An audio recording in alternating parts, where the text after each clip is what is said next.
Hi everyone, this is Emlyn, founder of Kuhl Chinese. Today we're going to talk about bilingualism. What to do when a child is born. I want you to take a look at this baby. What you're drawn to are her eyes and the skin you love to touch. But today I'm going to talk to you about something you can't see. What's going on up in that little brain of hers? The modern tools of neuroscience are demonstrating to us that what's going on up there is nothing short of rocket science. And what we're learning is going to shed some light on what the Romantic writers and poets described as the celestial openness of the child's mind. What we see here is a mother in India, and she's speaking 𝗪𝗏, which is a newly discovered language. And she's talking to her baby. What this mother and the 800 people who speak 𝗪𝗏 in the world understand that to preserve this language, they need to speak it to the babies. And therein lies a critical puzzle. Why is it that you can't preserve a language by speaking to you and I, to the adults? Well, it's got to do with your brain. What we see here is that language has a critical period for learning. The way to read this slide is to look at your age on the horizontal axis. We've done that. And you'll see on the vertical your skill at acquiring a second language. The babies and children are geniuses until they turn 7, and then there's a systematic decline. After puberty, we fall off the map. What have we learned?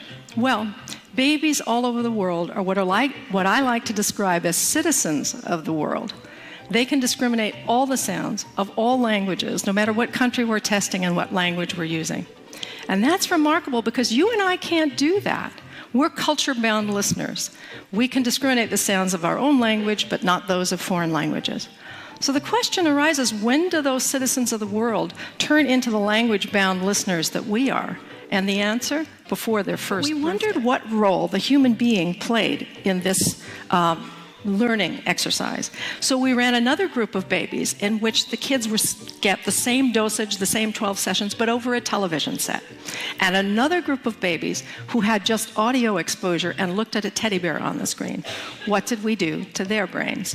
What you see here is the audio result, no learning whatsoever, and the video result, no learning whatsoever.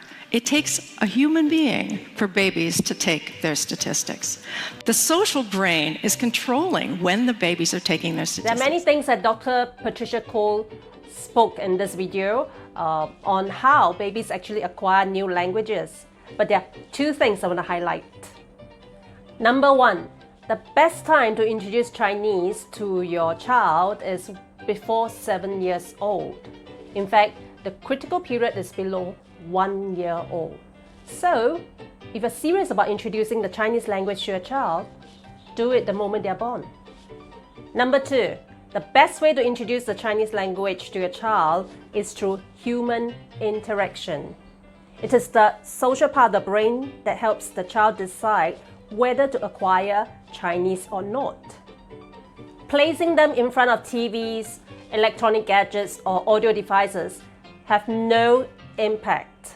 In fact, the best person to introduce the Chinese language to your child is you, or your spouse, or the grandparents, or the caregiver, so long as the person is a human. If you're serious about getting your child to be bilingual, to be conversant in both English and Chinese, then the best time to introduce the second language, Chinese, to your child is really when they're young. And the best way to do it is through human interaction.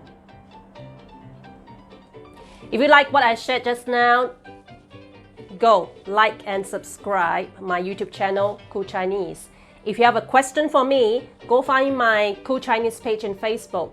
Send me a message. I will answer you in my next video.